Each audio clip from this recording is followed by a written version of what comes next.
Chapter 4. Life Without Dad. It didn't take long for our lives to change dramatically. One day, in the late summer of 1942, a police officer came to our door with orders for Dad to report to an embarkation point in our village, to be sent to Germany by train as slave labor. He was one of many. He was given a couple days' notice. We were all worried about what would happen to him. Already the economic situation was deteriorating rapidly. There was no fuel. Food was rationed and was very hard to obtain. Dad was worried about Mother and my welfare. In 1941, shortly after the German occupation began, my parents sold our Chasseur home. Dad had already had to chop down a big tree in the front yard for firewood. Now we were living in an existing home in Decene. Everything was rationed. Coal was hard to get. Here too, Dad had already cut the trees down in the back of our land to be used as firewood. Now, in the early fall of 1942, in these last couple days before he was required to report to the train station, he cut the two big oak trees down that were in our front yard so that Mother and I could use the wood for fuel. This was the last of the trees. Dad packed one suitcase with his clothes. We walked together with him to the embarkation point in the village. There were tears as we said goodbye. He boarded the bus with the other men and we waved until he was out of sight. We had no idea where in Germany he would be sent, or how long it would be before we saw him again. Mother and I were sad and troubled as we walked back home. We wondered what the future held. This marked the end of my carefree childhood. This is the only picture we have of our home in Decene. We lived across the upper bridge to the left. There are no other photos because this was during the occupation and cameras were not allowed. If caught with a camera, you were arrested. Though we did not know it then, Dad was taken to Ludwigshafen for a short time, and then on to Bitterfeld, Germany, where he was forced to work in a factory. Conditions were bad. We did not own a Bible. My parents were Russian Orthodox in their beliefs, but the closest church had been several hours away by bus, and I remember attending it only on major holidays up until this point. There was really no practice of religion in our home, except that icons hung in every room. These were icons of different saints that were hung there for blessing. I assumed there was a God because when we could, we went to church and I would listen. I never questioned the matter. The situation went from bad to worse. During that first winter of 1942, we finished burning the oak trees. Then we started burning the furniture. The animals that we had raised for food were long gone. We still had some potatoes. No other food was available. Mother knew she had to do something. In the winter of 1943, Mother decided that she and I would leave home. We would take what we could carry and go to Paris. We closed up the house and left by bus for the train station. By that time, buses were running on gasogen, wood gas. I was 11 years old. We never saw my boyhood home again. This was the only home my parents ever owned. Once in Paris, we located a Russian immigrant office. The people here found us a place to live.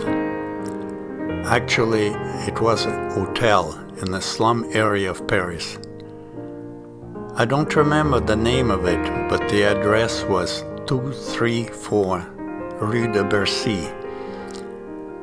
It was a one-room kitchenette, one room with a small side room with a sink and a stove. The bathroom was down the hallway, a hole in the floor. This place was infested with bed bugs. It was horrible. You dreaded going to bed at night because of the bed bugs. And there was nothing to fight them. All you could do was try to sleep in spite of them.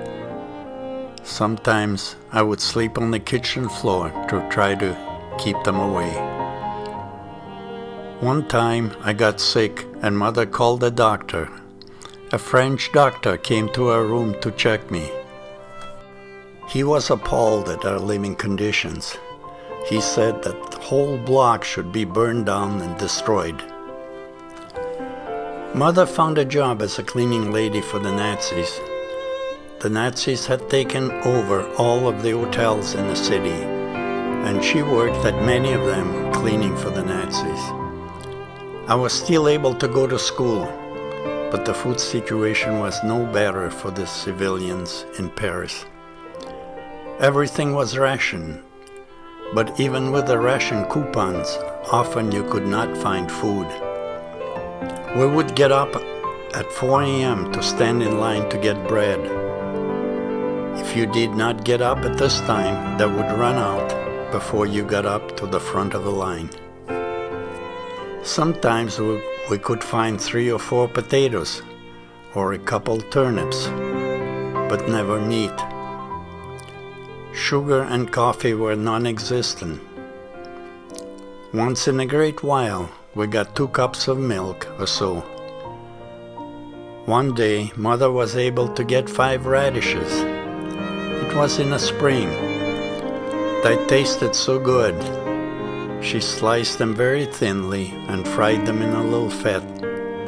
I still remember how good they tasted. The school I attended in Paris was a private Russian school. Initially, it was located in Billancourt, a suburb of Paris. I took the subway to get there. The Renault factory was about 1 block away from my school. But in April of 1943, that factory was heavily bombed and 228 French civilians were killed in this American bombing raid. I don't remember whether this happened over the weekend or at night, but I clearly remember seeing the incredible destruction the next time I went to school. I remember walking in the street. Some of the other buildings were bombed and their faces were blown away. You could see inside. After seeing such destruction, we were apprehensive. To get away from the bombing, the school administration decided to move the school into Paris proper, because Paris was not bombed throughout the war. The Allied forces spared Paris from bombing, and Hitler never needed to bomb Paris. His troops just marched into the country and took over. The immigrants ran this Russian school, and tuition cost very little. Mother saw to it that I could attend. This was not a religious school, but one day they gave us each a Russian Bible. Sometimes I would read it. There was a Russian Orthodox church in Paris. When we could, Mother and I would go to the service on Sunday. This church was on Rue Daru Street, 2 blocks from the Arch of Triumph. We took the subway to get there. After school one day, I was walking along the Seine River. There were many Frenchmen there trying to fish. No one was catching anything. I remember seeing one German soldier in a boat. He would throw hand grenades into the river to stun the fish that would float to the surface. He would pick the big ones, and the Frenchman would run along the shoreline, hoping that the current would carry some of the little ones to shore. As I was watching all of this, I looked into the water, and I noticed crayfish deep in the water around the rocks. I wondered how I could catch them. I had a fishing pole, so I put a small net on the tip of the pole. I would come from behind with the net and scoop them out of the water. I could catch 40 or 50 in a couple hours. For months we lived on them. I would take them home and we would boil them. Mother couldn't believe it. She was so happy for them. This was meat. I even caught enough to sell some. For us, this was manna from heaven. Looking back on it, this was God's provision. It kept us alive for many months. One day, I was walking in the old section of Paris. Suddenly, a man ran out of a door along the sidewalk and ran along the sidewalk right in front of me. Some men ran out of the same door after him and began firing pistols. They shot him in the leg. I was in between them. He fell right at my feet. He almost knocked me down. I was caught in a crossfire, but God spared my life. It happened so quickly. Suddenly they ran past me and grabbed him and dragged him to a police telephone. Soon the police car came and got them and took them away. I overheard that he was a Maquis, French underground. A woman came to me and asked me what happened. German propaganda was that the French underground were terrorists.